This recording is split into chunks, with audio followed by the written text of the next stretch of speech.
Subscribe करें my job post channel को और नई जॉब पोस्ट की समस्त जानकारी के लिए बेल आइकन को जरूर दबाएं। नमस्कार दोस्तों, स्वागत है आपका माई जॉब पोस्ट चैनल पर। आज मैं आपको जवाहर नवोदय विद्यालय के कक्षा 6 में एडमिशन कैसे होता है, किस प्रकार की प्रक्रिया रहती है, क्या क्या सिलेबस रहता है और किससे तैयारी करनी है उसके बारे में आपको बताऊंगा। तो वीडियो को अंत तक देखें और पूरी जानकारी लें। चलो शुरू करते हैं। पहले मैं आपको ये बता देता हूँ कि क्लास 6 के अलावा नवोदय में class 11th and class 9th में भी एडमिशन होता है, लेकिन मेनली अपना फोकस क्लास 6 पे रहेगा। क्लास 6 में कैसे प्रक्रिया है उसके बारे में आज जानेंगे। मैं आपको बता दूं, क्लास 6 में टोटल 80 सीट्स रहती है, यानी कि एक डिस्ट्रिक्ट में आपको 80 सीट मिलेगी। बहुत रेयर चांस है कि किसी डिस्ट्रिक्ट में 2 नवोदय हों, बिकॉज हर डिस्ट्रिक्ट में एक ही नवोदय रहता है। ये पूरे भारत में यही है, कुछ को छोड़कर।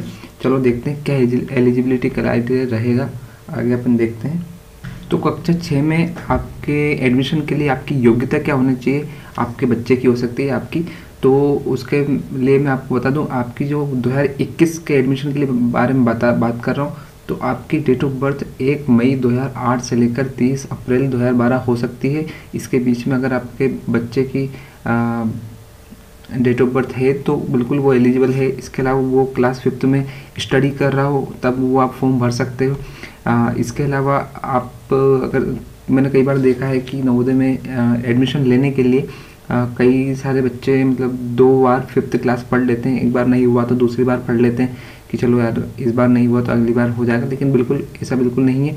आप एक ही बार इसका टेस्ट दे सकते हैं। दोस्तों मैं आपको बता देता हूँ कि मैं खुद नवोदय से पढ़ा हूँ। मैं मध्य प्रदेश के सीहोर नवोदय से पढ़ा हूँ और इसलिए मैं सोचता हूँ कि मैं नवोदय के बारे में ज़्यादा से ज़्यादा जानकारी दे पाऊँगा। कोशिश करूँगा कि जितनी जानकारी मुझे पता है, 7 साल में वहाँ पर रहा हूँ, कैसे लाइफ स्टाइल रहती है, मैं आपको बता देता हूँ दोस्तों कि नवोदय स्कूल से बेहतर कोई स्कूल नहीं, क्योंकि आपको फ्री ऑफ कॉस्ट या नॉमिनल चार्ज पे इतनी बेहतरीन एजुकेशन, साथ में साथ ओवरऑल डेवलपमेंट मिलता है। वहाँ पर स्पोर्ट्स एक्टिविटीज़ होती है, इसके अलावा को करिकुलर एक्टिविटीज़ होती है, आपकी म्यूज़िक क्लासेस, आर्ट्स क्लासेस और मेस का खर्चा, या चाहे हॉस्टल का खर्चा, चाहे क्लोथिंग्स का या फिर स्टेशनरी का खर्चा, सब कुछ दोस्तों यार सरकार वहन करती है। मतलब सारा खर्चा आपकी तरफ से कुछ नहीं होता। 7 साल के लिए आप बिल्कुल फ्री हो सकते हैं। और इसी के साथ खर्चा अगर छोड़ दो दोस्तों, तो एजुकेशन वर्ल्ड क्लास एजुकेशन है, आपका ओवरऑल डेवलपमेंट मिलता है। एक व्यक्ति 0 से हीरो बन सकता है वहाँ पर। अगर आज आप फर्श पे हैं तो अर्श पे पहुँच सकते हैं, बशर्ते आप वहाँ पर थोड़ा सा मेहनत करें। बाकी माहौल बहुत अच्छा होता है, वर्ल्ड क्लास टीचर है, सपोर्टिंग टीचर्स हैं, कई क्लासेस लेते हैं, वो आपको बिल्कुल चाहे आपको आता हो नहीं आता हो, हम हमेशा तैयार करते हैं। तो दोस्तों इतने अच्छे स्कूल में एडमिशन के लिए आपको क्या क्या मेहनत करनी है, क्या क्या सिलेबस पढ़ना है, तो उसके लिए मैं आपको आगे बताता हूँ। जब क्लास 6 में एडमिशन के लिए आपको मेनली रेसिडेंस सर्टिफिकेट यानी कि मूल निवासी प्रमाण पत्र की ज़रूरत पड़ेगी आपको। इसके अलावा आपके पास जन्म तारीख है तो कोई प्रमाण पत्र हो, चाहे वो सरपंच के द्वारा लिखा हो या फिर आपके किसी आपके जन्म प्रमाण पत्र हो सकता है, या 5th क्लास की मार्कशीट हो सकती है। इसके अलावा आपके पास प्रूफ ऑफ एलिजिबिलिटी हो कि आप एलिजिबल हैं, और आपके अगर आप ग्रामीण क्षेत्र से अगर आप भर रहे हैं फॉर्म, तो आपके पास उसका सर्टिफिकेट हो, यानी कि आपका जो स्कूल है वो ग्रामीण क्षेत्र में बसा हो। इसके लिए आपका सर्टिफिकेट होना चाहिए। मैं आपको बता देता हूँ दोस्तों, ग्रामीण और शहरी क्षेत्रों में सीट का आवंटन होता है, यानी कि जो 75% सीट्स जो रहती है वो आपके ग्रामीण क्षेत्रों के लिए रिजर्व रहती है। ये बिल्कुल आप ध्यान रखें, क्योंकि at least 75% of the seats will be reserved by the rural areas, और जो 25% सीट है वो आपकी शहरी क्षेत्रों के लिए रहती है। इसके लिए शर्त ये रहेगी कि आप क्लास 3rd 4th और 5th में कम्प्लीटली आप ग्रामीण क्षेत्र के स्कूल में ही पढ़ें। अगर इसमें से किसी एक क्लास या किसी एक भी दिन आप शहरी स्कूल में पढ़े हैं तो आप शहरी क्षेत्र में आ जाएंगे, यानी कि ये थोड़ी सी कंडीशन है कि आप ग्रामीण क्षेत्र से अगर फॉर्म भरना चाहते हैं तो आपका स्कूल ग्रामीण क्षेत्र में बसा हो। ये बिल्कुल ये कंडीशन आपके सामने है कि अगर कोई सिंगल डे के लिए भी क्लास 3rd 4th 5th में अगर शहरी क्षेत्र में पढ़ा है यानी कि अर्बन में, तो वो अर्बन कैंडिडेट माना जाएगा। इसके अलावा सीट्स के रिजर्वेशन देख लेते हैं। आरक्षण मैंने आपको पहले बताया कि रूरल एरियाज़ में से 75% जो होता है वो आपके ग्रामीण क्षेत्र से होता है, और उसके अलावा कैंडिडेट्स फ्रॉम अर्बन एरिया यानी कि शहरी क्षेत्र में से 25% स्टूडेंट सेलेक्ट करते हैं। इसमें सबसे अच्छी बात यह है कि 1/3 of total seats will be filled bye girls, यानी कि छात्राओं के लिए भी 1/3 सीट्स रहेगी। टोटल सीट्स 80 रहती है, तो उसके 1/3 सीट्स गर्ल्स के लिए रहेगी, लगभग 27। इसके अलावा SC एंड ST के टोटल जो रहेगा रिजर्वेशन वो 50% रहेगा। यार दोस्तों, बहुत अच्छी ये बात है कि आप गर्ल्स और SC ST जो पिछड़े हुए कास्ट हैं या फिर पिछड़े हुए हमारे समाज के लोग हैं, उनको इतनी बेहतरीन शिक्षा आप प्रोवाइड करते हैं। मेरे साथ बहुत सारे दोस्त थे मेरे, और मैं आपको बता दूं, हम में इतनी मैत्री भाव है, वहाँ पर कास्टिज्म नहीं है बिल्कुल। हम एक लाइन है वहाँ पर, रंग जाति पद भेद रहित, यानी कि हम सबसे परे होकर हम एक इंसान है, इंसान की तरह जीना सिखाते हैं वहाँ पर, और बहुत बढ़िया माहौल मिलता है। तो देख लेते इम्पोर्टेंट डेट्स कौन कौन सी है, यानी कि 2021 के लिए अभी स्टार्टिंग और एप्लीकेशन क्लोजिंग डेट तो उन्होंने अभी तक रिलीज़ नहीं की, लेकिन एग्ज़ाम डेट दोस्तों उन्होंने बताई है, जो कि 10 अप्रैल 2021 को आपके एग्ज़ाम होने हैं। बिल्कुल आप नोट करके रख लीजिए। अगर आप 5th क्लास में स्टूडेंट हैं और या फिर 4th क्लास में भी स्टूडेंट है, तो बिल्कुल आप यार तैयारी करिए, क्योंकि मैं आपको बता दूं, मैंने क्लास 4th से तैयारी की थी। इवन क्लास 4th में मैंने कोचिंग की थी, उसके बाद क्लास 5th में भी कोचिंग की थी। 5वीं की तब बोर्ड हुआ करता था, तो तब मैंने 5th as well as Navodaya के लिए भी मैंने कोचिंग की थी 4th एंड 5th क्लास में। और मैंने एक ही मेरी रेफरेंस बुक में, आपको रेफरेंस बुक आगे बता दूंगा, रेफरेंस बुक को 2 से 3 बार मैंने मतलब उसको पढ़ा है। 2 से 3 रेफरेंस बुक को भी मैंने रेफ़र किया है। इसके अलावा मेरे पेरेंट्स और दूसरे कलीग्स का अच्छा सपोर्ट रहा। तो आपको मैं बता दूं कि इस हिसाब से आप तैयारी स्टार्ट कर दें कि 5th क्लास की स्टडीज़ के साथ साथ आप नवोदय का बेहतर पढ़ सकें। अब अप्लाई कैसे करना है? अप्लाई के लिए दोस्तों आपको navodaya.gov.in पर जाकर आप ऑनलाइन अप्लाई कर सकते हैं, यानी कि आप अगर चाहते हैं कि ऑनलाइन अप्लाई करें तो navodaya.gov.in पर जाकर अप्लाई कर सकते हैं। इसके अलावा हर ज़िले में, हर तहसील में कॉमन सर्विस सेंटर रहते हैं। आपको सिर्फ करना इतना है कि आपके प्राचार्य से, जो आपके स्कूल के प्राचार्य हैं, वहाँ पर जाकर आपको एक सर्टिफिकेट पे साइन करवाना है, और कॉमन सर्विस सेंटर में जाकर आप फॉर्म भर सकते हैं। इसके लिए वो नॉमिनल चार्ज आपसे लेते हैं, 35 रुपीज़ नॉमिनल चार्ज लेते हैं। या फिर कई बार अच्छी बात यह है कि स्कूल्स भी अपनी तरफ से बच्चों का फॉर्म भरवा देते हैं, तो उसके लिए उसमें इन दैट केस आपको परेशान नहीं होना पड़ता। तो दोस्तों देखते हैं सबसे इम्पोर्टेंट कि एग्ज़ाम पैटर्न कैसा रहे। तो बहुत सारे स्टूडेंट को ये पता ही नहीं रहता कि क्या आने वाला है, किस प्रकार से एग्ज़ाम देना है, और क्या वहाँ पर लिखना है या टिक करना है या फिर गोले भरना, ये पता नहीं रहता है। तो वही मैं आपको क्लियर करने वाला हूँ कि एग्ज़ाम पैटर्न कैसा होने वाला है। एग्ज़ाम पैटर्न दोस्तों होने वाला है ऑब्जेक्टिव टाइप। मैं आपको बता दूँ ऑब्जेक्टिव टाइप क्या होता है। मैं आपको एक सैम्पल यहाँ पर फोटो दिखा देता हूँ कि ऑब्जेक्टिव टाइप किस प्रकार का फोटो दिखता है। देखिए यहाँ पर जैसे क्वेश्चन दिया है कि इसमें एग्जैक्टली सेम फिगर कौन सा है, तो अगर अपन इसमें देखें तो सी, तो इसमें से सिर्फ सी को यहाँ पर टिक नहीं करना, यहाँ पर सी यहाँ पर दिखा है एक OMR सीट दे रहेगी, इस प्रकार की OMR सीट रहेगी। तो मान लो वो पहला क्वेश्चन था, तो पहले क्वेश्चन में आप फर्स्ट का सी यहाँ पर गोले को काले या नीले, ब्लू या ब्लैक बॉल पॉइंट पेन से आप यहाँ से सर्कल करना है, इसको अच्छे से भरना है इसको, और इसके अलावा यहाँ पर कोई टिक नहीं लगाना है। इसके अलावा यहाँ पर कोई मतलब ऐसा नहीं कि इसको भरने के बाद आपने इसको काट दिया हो और या फिर उसके बाद फिर इसको लगा दिया हो, तो वो बिल्कुल गलत माना जाएगा, उसका काउंट नंबर नहीं होगा। जो एग्ज़ाम होगा वो आपका 100 मार्क्स का रहेगा। क्वेश्चंस आपके रहेंगे 80, तो हर प्रश्न के लिए आपको 1.25 आपको अवार्ड किए जाएंगे। आपको एग्ज़ाम का टाइमिंग रहेगा 2 घंटे दोस्तों, यानी कि 80 क्वेश्चंस के लिए आपके पास 120 मिनट्स का टाइम है। बहुत ज़्यादा टाइम है, बहुत अच्छे से कर सकते हैं सोल्व आराम से भी। और मैं आपको बताऊं सबसे अच्छी चीज़, इसमें कोई भी नेगेटिव मार्किंग नहीं है यानी कि आप सारे क्वेश्चन अटेम्प्ट कर सकते हैं बिना डर के, बशर्ते आप ज़्यादा से ज़्यादा सही करने की कोशिश करें। ये ना सोचें कि नेगेटिव मार्किंग नहीं है तो यार कुछ भी लगा दें। उसके लिए आपको सभी लगभग सारे क्वेश्चन अच्छे से करना है ताकि आपका सिलेक्शन हो पाए। यहाँ पर मैंने क्लासिफिकेशन बताया है कौन कौन से आपको क्वेश्चन आने वाले हैं, कितने नंबर के और कितने मार्क्स के, या फिर कितने क्वेश्चन रहेंगे, और उसके लिए ड्यूरेशन कितना मिलेगा आपको, यानी कि समयावधि। मेंटल एबिलिटी यानी कि मानसिक क्षमता जो परीक्षा होगी उसके लिए 40 क्वेश्चन रहेंगे, 50 नंबर मिल जाएंगे, यानी कि हर क्वेश्चन पे 1.25 मार्क्स मिलेंगे। इसके लिए आपको 60 मिनट का यानी कि 1 घंटे का टाइम रहेगा। अरिथमेटिक टेस्ट यानी कि जो मैथमेटिकल जो भी कैलकुलेशंस हैं वो आपके 20 क्वेश्चन रहेंगे, इसमें 25 मार्क्स का रहेगा और 30 मिनट्स का टाइम रहेगा। इसके अलावा आपका लैंग्वेज टेस्ट रहेगा, यानी कि आप अगर हिंदी चूज़ करते हैं तो हिंदी के लिए, अगर आप इंग्लिश चूज़ करते हैं तो इंग्लिश के लिए, या फिर कोई और लैंग्वेज जो आपके स्टेट में मदर लैंग्वेज है, मदर टंग है, तो उस हिसाब से आप लैंग्वेज जैसे जिस फॉर्म में आप फॉर्म भरेंगे तो वो वाली लैंग्वेज के पैराग्राफ दिए जाएंगे, यानी कि पैसेज दिए जाएंगे। उस पैराग्राफ के ऊपर आपसे हर पैराग्राफ में 5 क्वेश्चन पूछे जाएंगे।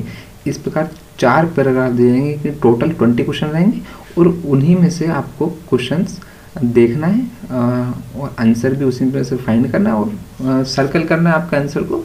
इस तरीके से आपके टोटल 80 क्वेश्चन हो जाएंगे, 100 मार्क्स हो जाएंगे, यानी कि आपके 80 क्वेश्चन 100 मार्क्स होंगे, एंड 2 घंटे यानी कि 120 मिनट का टाइम मिल जाएगा। तो दोस्तों बहुत अच्छा टाइम है। यह रहा आपका क्वेश्चन पैटर्न, मतलब एग्जाम पैटर्न कैसा रहने वाला है ये मैंने आपको बता दिया। जो मेंटल एबिलिटी टेस्ट पैटर्न मैंने आपको बताया तो उसमें आपको बताया था 40 क्वेश्चन आने वाले हैं, यानी कि इस सेक्शन को इन्होंने 10 सेक्शन में, सब सेक्शन में डिवाइड किया है।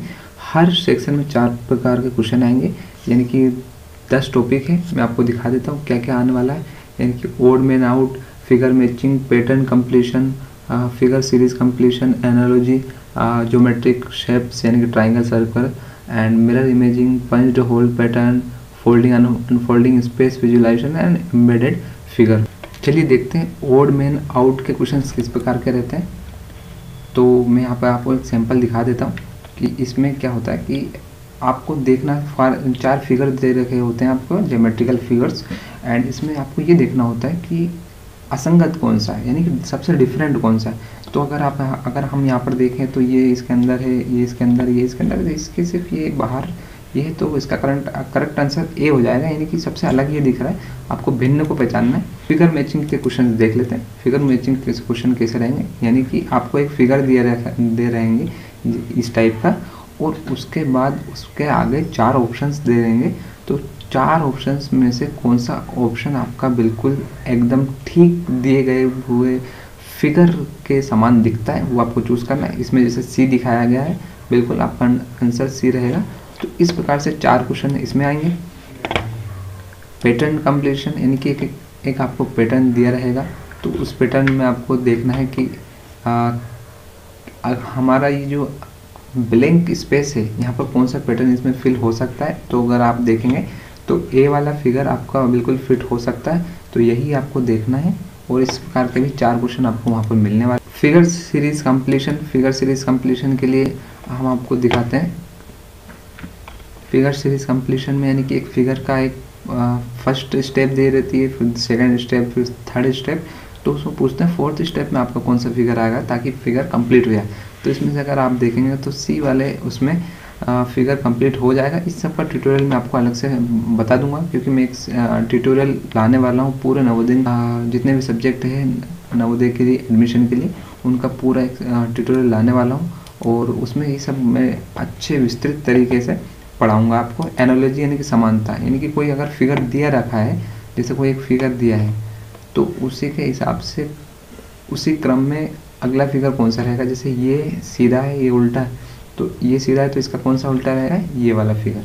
तो बहुत सिंपल है, सिर्फ कंसेप्ट समझना है अपने को। इसी प्रकार के क्वेश्चन आते हैं, बहुत सिंपल होता है, बच्चों को समझाना है, क्योंकि 5th क्लास में बच्चा इतना मैच्योर नहीं रहता है, तो आपको उनको समझाना होता है। अगर आप उनसे एक्सपेक्ट करें कि वो देखते ही समझ जाए, बिल्कुल ये संभव नहीं है। 5th क्लास में एक बच्चे के मैच्योरिटी लेवल इतना नहीं रहता है, तो आपको बैठ के उनको पढ़ाना है, या फिर आप उनको अच्छे से कोचिंग लगवाएं जहाँ पर वो प्यार से उनको पढ़ा सकें। 5th क्लास में एक बच्चे को आप ये एक्सपेक्ट नहीं कर सकते, प्रेशराइज नहीं कर सकते कि वो बहुत अच्छे से आपका एक्सपेक्टेशन पूरी कर सकें। बिल्कुल आप उनको साथ दीजिए, उनको हेल्प करिए।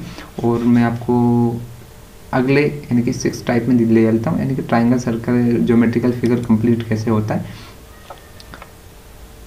तो जैसे कि ये एक स्क्वायर है, एक स्क्वायर को कंप्लीट करना है। तो स्क्वायर को कंप्लीट करने के लिए यानी कि ये यहाँ पर एक वेकेंट स्पेस है, इतना इतना। तो ये इसमें वेकेंट स्पेस में कौन सा बेस्ट फिगर आ जाएगा, तो ए वाला जो यहाँ पर अपन देखते हैं कि ए वाला यहाँ पर बिल्कुल फिट बैठता है। नेक्स्ट यानी कि मिरर इमेजिंग, यानी कि आपकी कोई एक मिरर रखा होगा बीच में, और कोई भी शब्द या फिर कोई इमेज आपके सामने होगी जिसको मिरर में देखने पे कैसा होगा, यानी कि TBAT मिरर में देखने पे कैसा होगा। तो TABT, ये जो आपको डी वाला आंसर है ये बिल्कुल सही रहेगा। तो आपको यहाँ पर देखना थोड़ा सा कन्फ्यूजन रहता है, लेकिन हाँ अगर ध्यान से देखा जाए तो हो सकता है आपसे। इसके अलावा punched hole pattern, folding and folding, यानी कि जैसे एक पेपर है, एक पेपर को आपने 2 या 3 बार फोल्ड किया, जैसे इसमें दिखा रहे हैं कि इसको ऐसे फोल्ड किया, फिर इसको ऐसे फोल्ड किया, उसके बाद यहाँ पर से थोड़ा सा काट दिया, यहाँ पर थोड़ा सा होल कर दिया। तो ये जब अनफोल्ड करेंगे इस पेपर को तो किस प्रकार दिखेगा। तो अगर हम देखते हैं तो ये ए वाला शेप इसमें दिख जाएगा। इन सब की भी मैं आपको ट्यूटोरियल में अच्छे से पढ़ा दूंगा। इसके अलावा स्पेस विजुअलाइजेशन, यानी कि जो कई सारे शेप्स में आपको खाली जगह दे देते हैं, उसके बाद पूछते हैं कि इसमें अगर स्पेस को हटा दी जाए तो कौन सी फिगर सबसे अच्छे से बनेगा। तो मेरे हिसाब से बहुत इजी है ये वाला। तो इसमें अगर आप देखें, हाँ फिगर इधर उधर कर सकते हैं, जैसे यहाँ पर ये नीचे था इसको ऐसा कर दिया, तो करेक्ट आंसर इसका डी हो जाएगा। लास्ट है एम्बेडेड फिगर, यानी कि एक फिगर देते हैं आपको, उसमें आपको ये देखना होता है कि इसमें कौन ये वाला फिगर किस फिगर में छुपा हुआ है। तो अगर ये देखें ये एक लाइन है, एक डंडा है, तो ये एक लाइन है, एक डंडा, यहाँ पर है एक लाइन है, एक डंडा। इसके अलावा आप किसी में भी ये वाला फिगर नहीं पाएंगे, तो आपका करेक्ट आंसर भी हो जाएगा। इस प्रकार आपके 40 क्वेश्चन आएंगे, 10 टाइप हैं, हर टाइप के 4 क्वेश्चन, और टोटल मार्क्स हो जाएंगे आपके 50। अगर आप इसमें अच्छे से मेहनत करें, यानी कि सिर्फ आपको कंसेप्ट समझना है, तो उस कंसेप्ट के आधार पर आपके आराम से 50 मार्क्स आउट ऑफ 50 आप स्कोर कर सकते हैं। बहुत बड़ी बात नहीं है, बहुत इजी बात है। जितने भी सिलेक्शन होते हैं लगभग ये आपका मेजर सब्जेक्ट है जहाँ पर आप स्कोर करके सिलेक्शन पा सकते हैं। बिकॉज हो सकता है मैथ्स आपका इतना अच्छा ना हो 5th क्लास में, हो तो बहुत बेहतर है, लेकिन जो आपका मेन मतलब आप बोल सकते हैं कि रीढ़ की हड्डी है ये नवोदय में सिलेक्शन पाने के लिए। आपका जो ज्योमेट्रिकल फिगर्स या फिर आपके जो फिगर्स के ऊपर जितने भी एग्जाम मेंटल एबिलिटी वाला टेस्ट है वो आपके कमांड होनी चाहिए। अरिथमेटिक टेस्ट पैटर्न के पैटर्न देख लेते हैं दोस्तों। इसमें 20 क्वेश्चन रहेंगे। इस पैटर्न पे बेसिस मैं आपको टॉपिक्स दिखा देता हूँ ताकि आप इसके अलावा कुछ ना पढ़ें। आप बहुत सारे बच्चों को ये कन्फ्यूज़न रहता है कि क्या क्या पढ़ना है नवोदय का, पता नहीं सिलेक्शन नवोदय का सब्जेक्ट पता नहीं रहते हैं कि क्या क्या आने वाला है। तो मैं इसमें दिखा देता हूँ, इसके अलावा आपको ज़्यादा कुछ नहीं पढ़ना। और मैं आपको ये बता देता हूँ कि ये जो टॉपिक्स हैं इनके बेसिक लेवल के क्वेश्चन आने वाले हैं, इनका कोई हाई लेवल का क्वेश्चन नहीं आने वाला। 5th क्लास बहुत छोटी क्लास रहती है, तो अगर इसमें देखा जाए तो बहुत हाई लेवल के क्वेश्चन भी बनते हैं, लेकिन बहुत बेसिक वाले क्वेश्चन बनने वाले हैं। LCM HCF के क्वेश्चन आएंगे, नंबर के ऊपर क्वेश्चन आएंगे, एक्सप्रेशंस के ऊपर क्वेश्चन आने वाले, परसेंटेज के ऊपर आने वाले हैं, डेसिमल और उसके फंडामेंटल ऑपरेशन के ऊपर आने वाले हैं, होल नंबर के ऊपर आने वाले हैं। इसके अलावा सिंप्लीफिकेशन के ऊपर आने वाले हैं, और फ्रैक्शंस ऑफ डेसिमल, अगर आप देखें fraction of decimal and vice versa इनके ऊपर आने वाले हैं, फ्रैक्शन नंबर और इनके फंडामेंटल ऑपरेशन के ऊपर आने वाले हैं। इसके अलावा mass, length, time, money and capacity के ऊपर आने वाले हैं, फैक्टर एंड इसके मल्टीपल्स के ऊपर आने वाले हैं, प्रॉफिट एंड लॉस के ऊपर आने वाले हैं, simple interest and perimeter, area and volume. अब बहुत सारे बच्चे सोच रहे होंगे मुझे हिंदी में ये सब नहीं पता, तो मैं हिंदी में भी उनको बता देता हूँ कि हिंदी में किस प्रकार से ये आपके क्वेश्चन रहेंगे। तो हिंदी वालों के लिए मैं बता देता हूँ, यानी कि लघुत्तम समापर्थक आने वाले, महत्तम समापर्थक, संख्या और संख्यात्मक प्रणाली, भावों का अनुमान, प्रतिशत के ऊपर आने वाले हैं, दशमलव के ऊपर आने वाले हैं, पूर्ण संख्या के ऊपर आने वाले हैं, संख्यात्मक अभिव्यक्ति का सरलीकरण मतलब एक्सप्रेशन का सरलीकरण होता है। इसके अलावा दशमलव के ऊपर आने वाले हैं, आंशिक संख्या के ऊपर आने वाले हैं, द्रव्यमान, लंबाई, समय, धन, क्षमता के ऊपर आने वाले हैं, कारक, गुणक और उनके गुण के ऊपर आने वाले हैं, लाभ, हानि, साधारण ब्याज और परिधि, क्षेत्रफल और आयतन। ये टॉपिक्स के बेसिक क्वेश्चन आने वाले हैं, बहुत यानी कि बहुत स्टार्टिंग लेवल के क्वेश्चन आने वाले। अगर आप इसमें मतलब नॉर्मल अगर आपको फॉर्मूला पता है या फिर प्लस माइनस भी पता है या थोड़ा सा कंसेप्ट पता है तो आप इसमें आराम से क्वेश्चन कर सकते हैं।